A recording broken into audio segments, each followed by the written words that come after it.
Gazı sürət olar 100 çəkəsən Ruçnoyu dümdüz. Qala asfaltda qalın iz. Bu nə möcüz ki maşın 3 dənə devrə eləyib həndəsi çevrə. Yeriyirsən iki çaxlı adamın lap çıxır ağlı. Bu da olduqca maraqlı. Gələmin dilli dodaqlı deyə bilməz yavaş avtoş.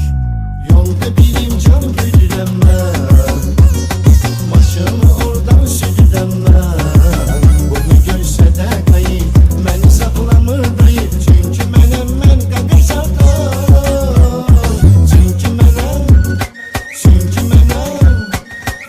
mənəm mən qaqaşaqdan.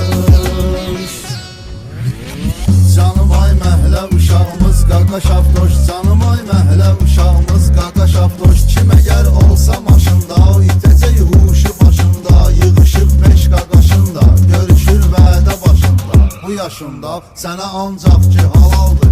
Elə bir cindin olaldı qalxıb hündürlüyə aldı. O ki avtoşlara qaldı birin 07-də gəldi. Deməli qonqa düzəldi, nə gözəldi, xoş əməldi. Bu məsəldir, gözü qorxutma amandır. Uzağı bir quru candır, nə nişandı, qadağandı. Bu yalandı, siftafor qırmızı yandı. Bu da zordu, görənin gözləri kordu. Gedəcək kim kimi yordu, motorun güclü motordu. Gücü birdir 30 atla,